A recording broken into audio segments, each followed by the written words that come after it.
Début juillet, nous sommes partis pendant 10 jours à une conférence avec notre famille en Turquie. Et en revenant, regardant le courrier, je me suis aperçu que j'avais reçu une lettre du gouvernement. Je ne sais pas si vous recevez souvent des lettres du gouvernement. C'était une lettre tricolore.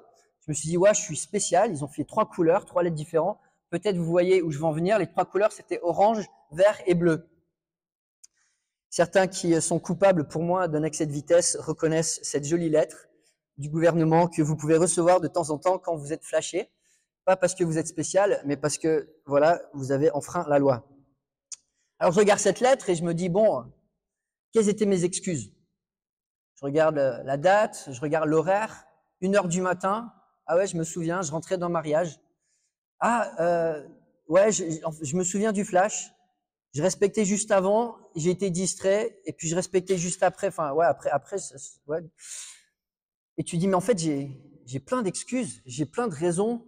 Et là, probablement, je suis en train de vous dire, voilà, j'étais fatigué, j'avais fait du ministère, et là, je suis déjà la victime, n'est-ce pas? Je suis pas le coupable, je suis la victime, n'est-ce pas?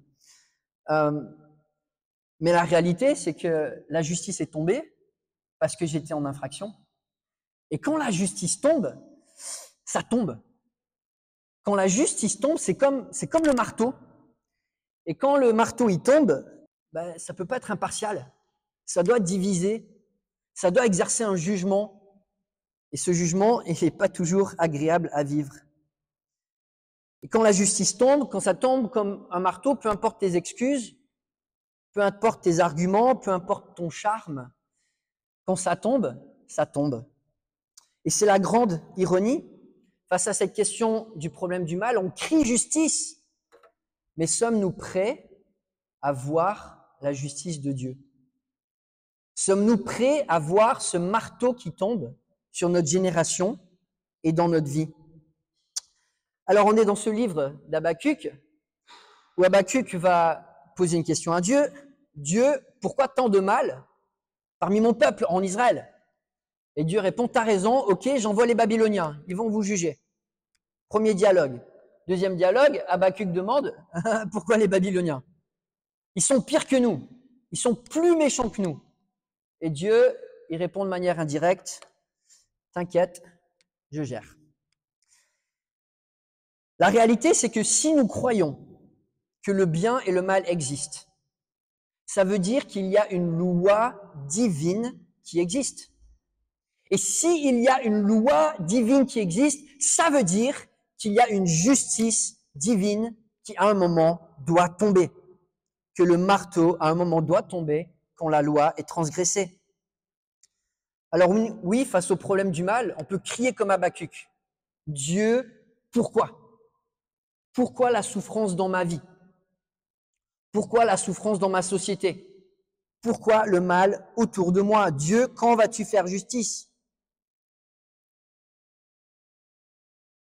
Mais quand Dieu répond, des fois on se dit, mais finalement, Dieu, ta justice, je suis d'accord que tu attendes un petit peu. Parce que je ne sais pas si je suis prêt pour la fin du monde. Dieu, quelque part, ne va pas répondre directement à Habakkuk. Et à cette question du problème du mal, il y a un élément de mystère qui reste dans notre expérience sur Terre. On n'a pas toutes les réponses, mais on a des éléments de réponse qui nous remettent à notre place et qui nous permettent par la foi de donner à Dieu la place qu'il mérite. Alors aujourd'hui, on est à la fin du chapitre 2, les versets 5 à 20. Au chapitre 3, qu'est-ce qui se passe? Habakkuk tombe à genoux et crie un chant de louange à l'Éternel. Cette vision de jugement, de justice qui fait tellement peur, remet Habakkuk à sa place et il voit ce Dieu qui est si grand, qui est si plein de compassion parce qu'il offre un salut à ceux qui mettent leur foi en lui. Il a plus d'autres arguments. Tout ce qu'il peut faire, c'est lever les mains et dire Dieu, tu es vraiment le meilleur, le plus grand, le plus fort. Mais dans le passage où nous voyons ce qui conduit à la louange d'Habakkuk, c'est Dieu qui dit, ok, il y a les Babyloniens, mais je vais aussi les gérer. Les injustices des Babyloniens, ils seront un exemple pour les nations de mon jugement contre eux. Et dans ce passage en particulier, on voit 4 fautes des Babyloniens.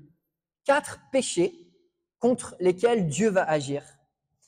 Alors, d'un certain point de vue, on voit des péchés qui sont assez caricaturales parce que les Babyloniens les ont menés à leur comble. Mais d'un autre point de vue, on voit aussi que ces péchés, ce sont des péchés que nous pratiquons aussi chacun.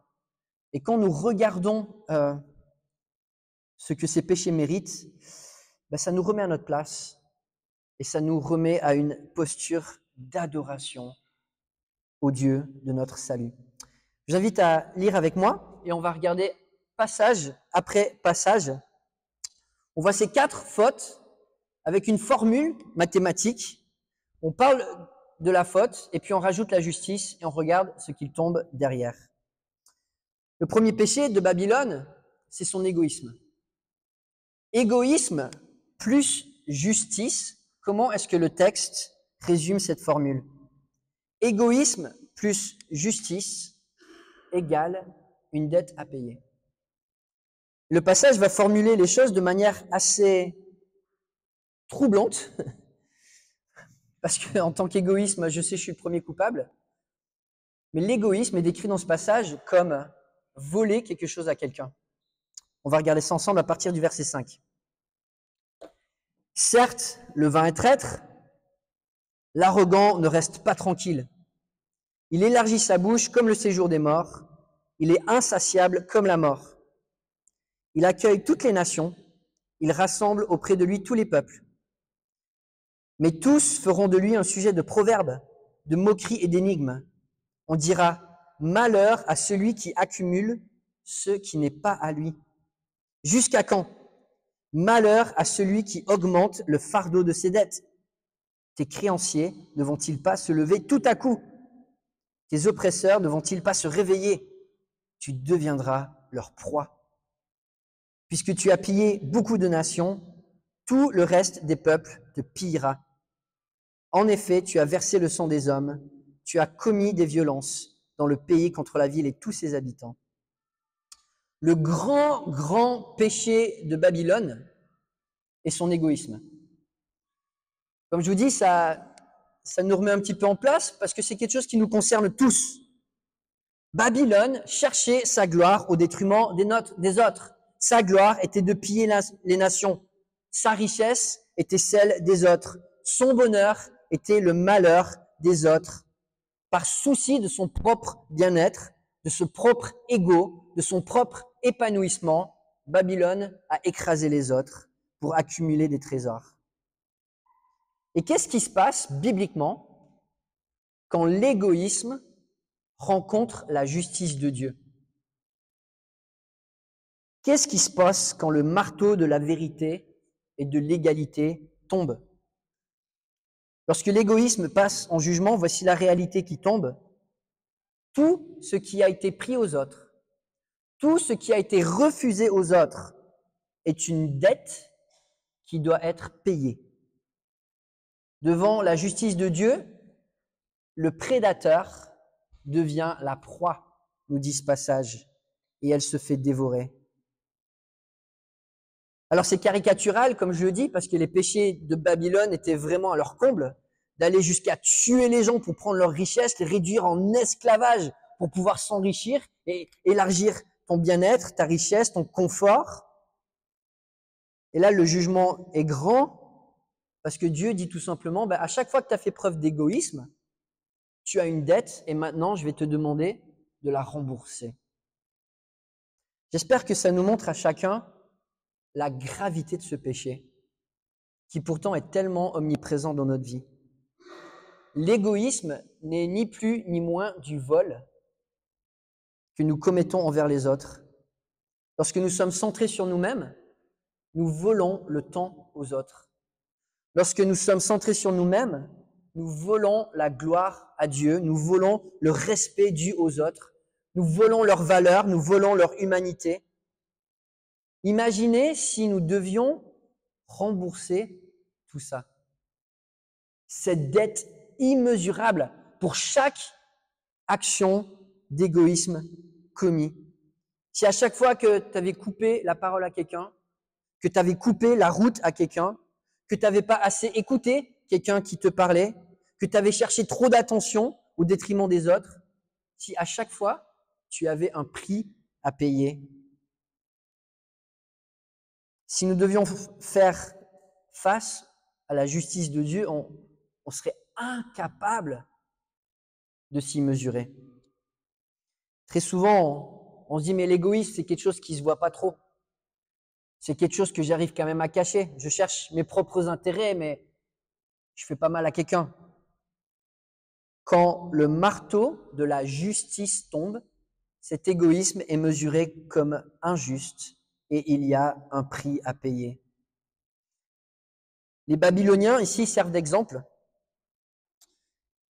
Dieu n'est pas absent pendant notre souffrance, il n'est pas passif face au mal, mais il est patient à exercer sa justice parce que quand cette justice tombe, il faut être prêt. Alors on voit ce premier péché des Babyloniens, et puis on voit le deuxième péché, la malhonnêteté, le manque d'intégrité. Et lorsqu'on met ça avec la justice, le résultat qu'on voit dans ce passage, c'est la honte. C'est la honte. Les Babyloniens vont utiliser de moyens qui sont malhonnêtes pour leur propre confort, pour leur propre richesse. Mais lorsque la justice de Dieu passe par là, tous ces privilèges, toute cette gloire, toute cette grandeur, c'est enlevé pour la honte. C'est ce que nous voyons à partir du verset 9. Malheur à celui qui amasse pour sa maison des gains malhonnêtes, afin de placer son nid sur les hauteurs, pour se garantir de l'atteinte du malheur. C'est la honte de ta maison que tu as décidé, en détruisant des peuples nombreux, et c'est contre toi-même que tu as péché. En effet, la pierre crie du milieu de la muraille, et le bois de la charpente lui répond. Malheur à celui qui construit une ville avec le sang, qui fonde une ville avec le crime. Cela ne vient-il pas de l'Éternel, le maître de l'univers? Des peuples travaillent pour du feu, des nations s'épuisent pour du vide.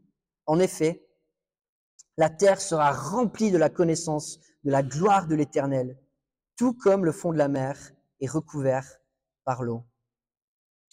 On voit à nouveau la motivation des Babyloniens. Ils sont centrés sur eux-mêmes, au détriment des autres, mais leur motivation, c'est la peur. Les Babyloniens ont peur face à cette question du problème du mal.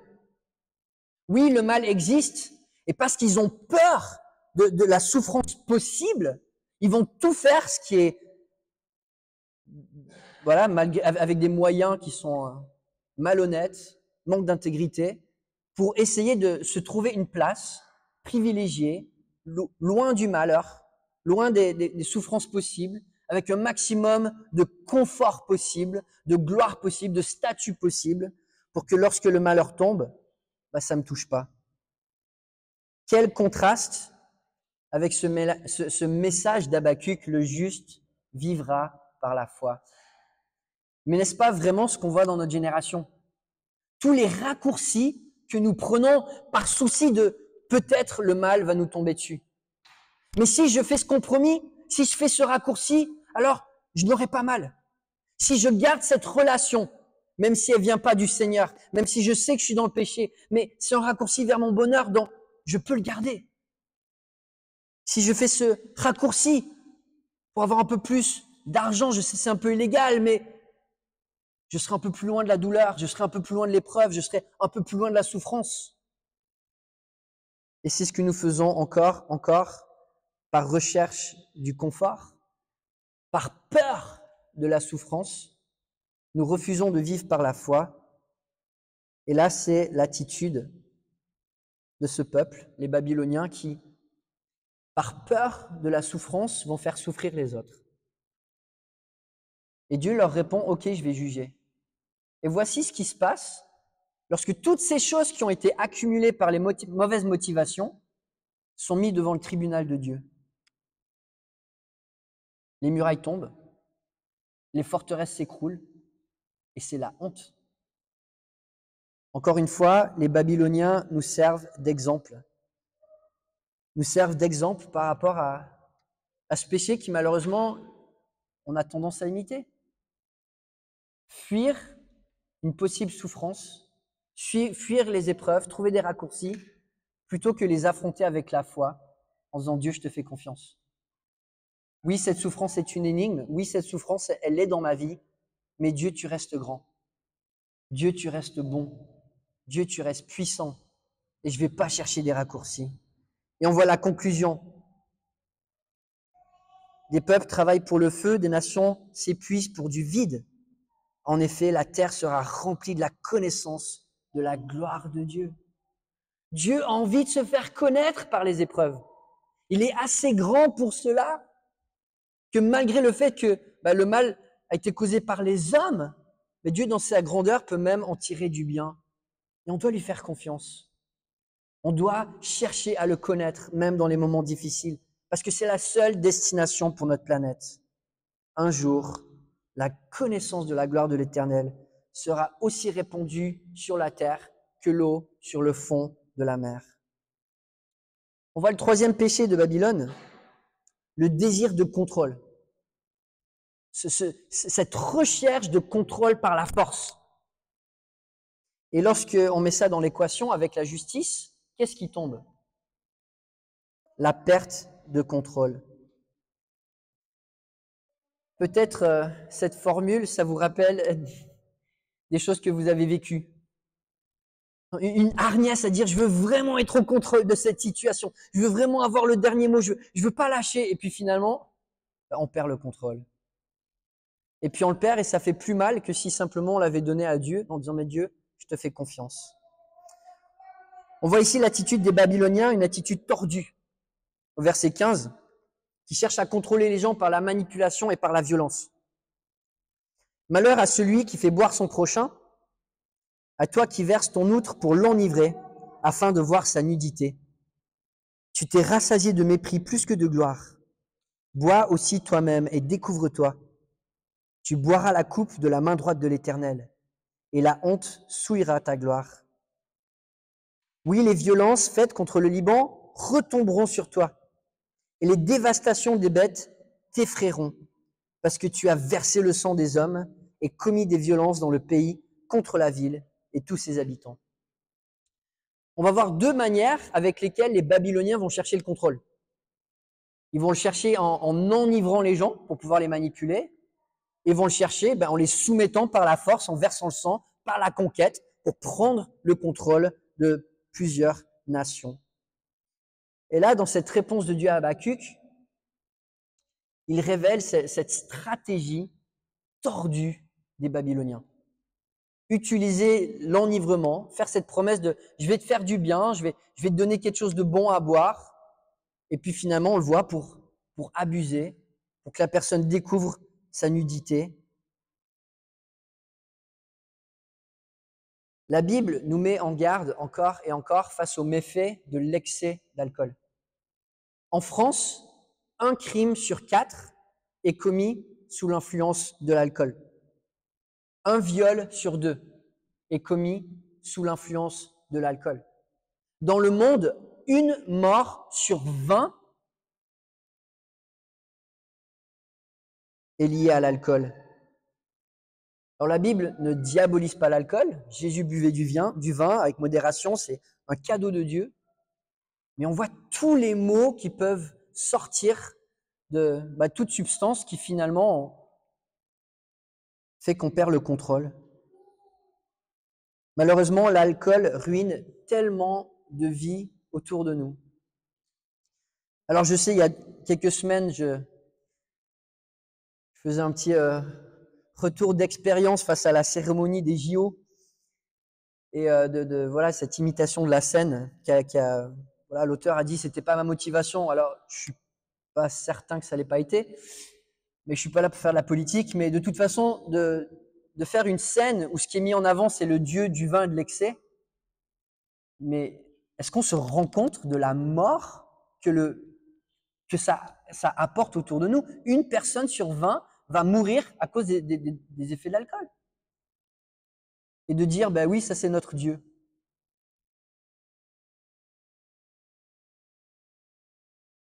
Combien de choses stupides, insensées, sont faites au travers de l'alcool?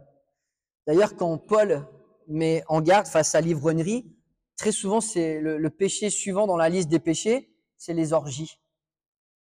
Tu te laisses influencer par l'alcool et puis après, c'est la débauche. Et on voit ici les Babyloniens qui vont utiliser ça comme une arme pour soumettre les autres, pour pouvoir être au contrôle et pour pouvoir abuser d'eux, et là, dans ce passage, sexuellement. Et alors, on voit la justice de Dieu qui tombe. Toi, tu boiras la coupe de la main droite de l'Éternel. Tu boiras la coupe de la main droite de l'Éternel et la honte souillera ta gloire. Cette soif de contrôle, de maintien, d'autorité pour privilégier ses plaisirs, ses pulsions. Et une fois que c'est confronté à la justice de Dieu, Dieu dit, bon, tu as voulu contrôler par des substances, bois la coupe de mon jugement. Et là, tu vas voir les conséquences. Perte totale de contrôle. Alors, on le voit dans la Bible, c'est pas que Dieu est quelqu'un qui veut tout contrôler par la force et qui donne aucune liberté à qui que ce soit. Au contraire, notre espérance en tant que chrétien, c'est qu'un jour, nous allons régner avec Christ. Dieu aime partager la liberté, le fait de prendre des choix, de pouvoir décider. Mais lorsque le désir de contrôle devient une idole, face à la justice de Dieu, le résultat, c'est la perte de ce contrôle. Dieu nous appelle à avoir confiance à lui, à vivre par la foi. Et puis on finit avec ce 4e péché d'Israël, qui résume un petit peu tout, l'idolâtrie. On ajoute à ça la justice de Dieu, et ce qui tombe, c'est le malheur. Malheur à toi, dit le passage. Verset 18. À quoi sert une sculpture sacrée pour qu'un ouvrier la façonne? À quoi sert une idole en métal fondu et qui enseigne le mensonge pour que l'ouvrier qui l'a faite place en elle sa confiance au point de fabriquer des faux dieux muets? Malheur à celui qui dit à un morceau de bois, lève-toi, ou à une pierre muette, réveille-toi. Donnera-t-elle instruction? Elle est garnie d'or et d'argent, mais il n'y a en elle aucun souffle de vie. L'Éternel, lui, est dans son saint temple, que toute la terre fasse silence devant lui. Alors, on le sait, de nos jours, les petites statues taillées sont plus la mode, mais on regarde à notre génération, et c'est la même chose que les Babyloniens. Tout substitut est bon tant qu'on n'a pas besoin de se soumettre au Dieu de la Bible. N'importe quoi d'autre, sauf ce Dieu-là. N'importe quel autre Dieu, n'importe quel plaisir, n'importe quelle autre direction, c'est pas grave, fais ce que tu veux, mais surtout pas ce Dieu-là. Et ça, c'est vraiment le cœur des Babyloniens.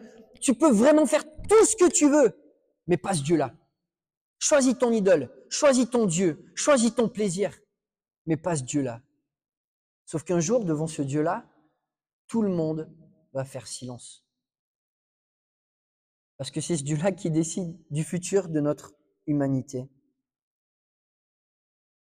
Alors je sais, c'est un petit peu lourd de regarder péché après péché, de voir comment dans nos cœurs, parfois on a tendance à imiter ces choses-là, et de voir la gravité du jugement qui tombe. Et c'est un jugement qui est juste. On le voit, c'est une mesure qui est juste à chaque fois. C'est pas comme si Dieu donne un jugement qui est pire que l'affront qui est donné. Mais quand Dieu juge de manière juste, ça nous révèle la gravité de tous nos péchés. Et quelle est la réponse d'Habakkuk face à cette vision humiliante, éblouissante, terrifiante de la justice de Dieu sur ces Babyloniens, mais dont finalement nous pourrions tous en récolter une partie? Sa réponse au chapitre 3, c'est de louer le Dieu de son salut. Oui, il y a le problème du mal qui est devant nous, mais de dire, mais ce problème-là, il est rien parce que j'ai un Dieu qui va le régler par sa justice. Et il est tellement grand, ce Dieu. Je peux lui faire confiance. Je peux placer ma foi en lui. Il est tellement grand. Je dois l'adorer. Je dois trouver ma place et lui accorder la place qui est la sienne, parce qu'il est terrifiant dans sa sainteté. Une sainteté dont on a besoin, une justice dont on a besoin. La conclusion d'Habakkuk est magnifique.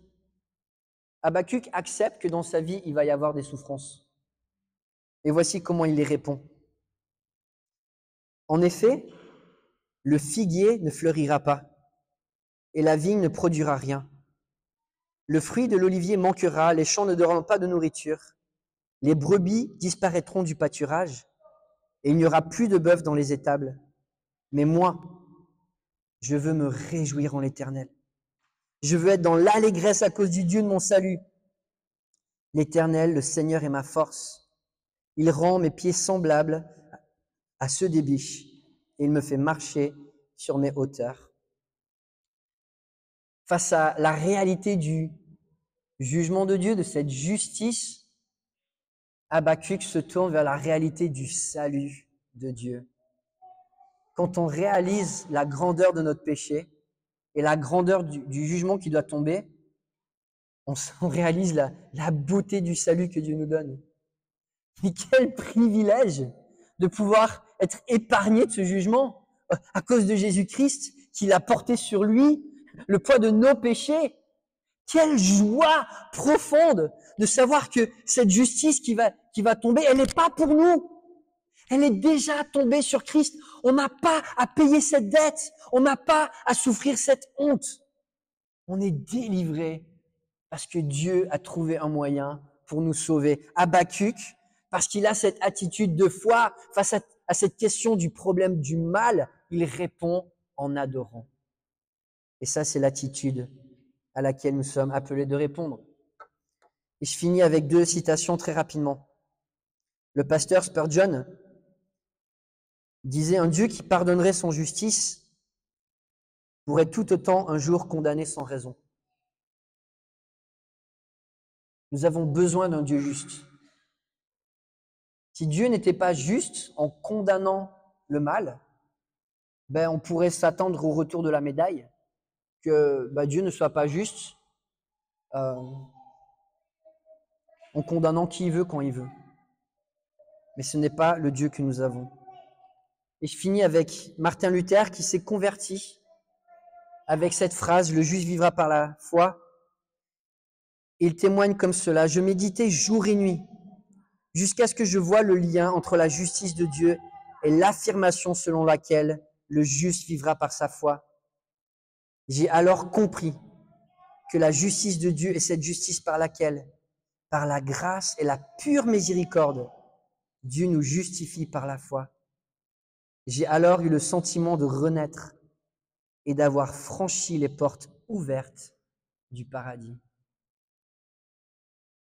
Avons-nous eu cette expérience d'accepter Jésus-Christ par la foi, d'accepter sa justice par la foi, pour avoir cette conviction que les portes du paradis nous sont ouvertes et nous avons déjà accès par Christ au plaisir céleste.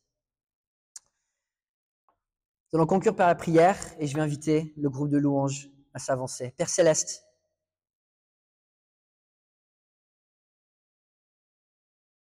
merci pour ce rappel, bien qu'il est solennel, bien qu'il est difficile parfois à digérer, mais ce rappel que même si tu es un Dieu juste, tu es un Dieu qui sauve, un Dieu qui est plein de compassion, un Dieu qui délivre, un Dieu qui est présent même dans notre souffrance. Donne-nous d'avoir une foi qui nous pousse à l'adoration, peu importe les circonstances de notre vie. Merci pour ce grand sauveur que tu nous as donné en Jésus-Christ.